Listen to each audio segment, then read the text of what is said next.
ناظرین، اپنی قیمت کا اندازہ لوگوں میں مت تلاش کیا کریں، کیونکہ آپ کے لیے بس اتنا ہی کافی ہے کہ آپ کو رب بہتر جانتا ہے۔ جس طرح پوشیدہ گناہ انسان کے لیے ہلاکت اور تباہی کا سبب بن جاتے ہیں، اسی طرح نیکیاں بھی انسان کی نجات کا باعث ہوتی ہیں۔ انسان کے ہاتھوں اگر موتی بکھر جائیں تو ان کو سمیٹ لینا آسان ہوتا ہے، مگر کسی کی ذات انسان کے ہاتھوں بکھر جائے تو اس کو سنبھالنا بہت مشکل ہوتا ہے۔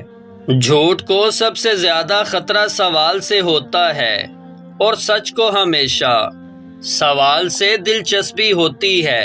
ناظرین، ہم پرفیکٹ نہیں ہوتے، کسی کی ہم بہترین یاد ہوتے ہیں تو کوئی ہمارا نام ہی سن کر سر سے پاؤں تک سرخ ہو جاتا ہے، کوئی ہماری قربت کو ترستا ہے تو کوئی ہمارے سائے سے بھی دور بھاگتا ہے۔ ہم کسی کے لیے بے مثال ہوتے ہیں اور کسی کے لیے سبق ہوتے ہیں۔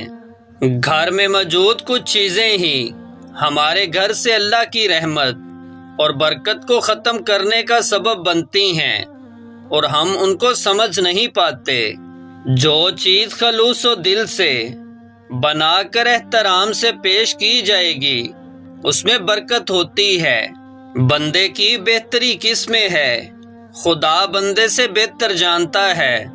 ناظرین، حضرت امام حسین نے فرمایا، اگر دنیا میں تمہیں کبھی شدت کا غم ملے تو گھبرانا مت، میرے غم کو یاد کر لینا، تمہارے غموں کا وزن ہلکا ہو جائے گا۔ ہر مسئلے کے لیے کوئی نہ کوئی حل ضرور ہوتا ہے، اور ایسے حال کی موجودگی کے احساس کا نام امید ہے۔ ناظرین، گھر میں چھوٹی موٹی باتیں تو ہوتی رہتی ہیں، اور پرسکون زندگی گزارنے کے لیے ان باتوں کو نظر انداز کرنا اور ایک دوسرے کو برداشت کرنا ہی اصل نبھانا ہے۔ میں نے زندگی میں ایک ہی بات سیکھی ہے کہ انسان کو کوئی چیز نہیں ہرا سکتی جب تک کہ وہ خود ہار مان نہ لے۔ انسان جب منافقت کی سیڑھیاں چڑھنا شروع کر دیتا ہے تو اسے جھوٹ کی عادت ہو جاتی ہے۔ خود کو اخلاقی طور پر سنوارنے میں اتنا وقت صرف ضرور کرو کہ تمہیں دوسروں پہ تنقید کرنے کی فرصت نہ ملے۔ زندگی مسلسل امتحان ہے، یہاں 10 بار گرنے کے بعد 11ویں بار اٹھ جانے کا نام کامیابی ہے۔ ناظرین، دوسرا موقع سب کو ملتا ہے، پہلی بازی سب نے ہاری ہوتی ہے۔ کامیاب لوگ کبھی پیچھے مڑ کر نہیں دیکھتے کہ زندگی میں پہلے کیا ہوا، وہ صرف دیکھتے ہیں جو انہوں نے کرنا ہوتا ہے۔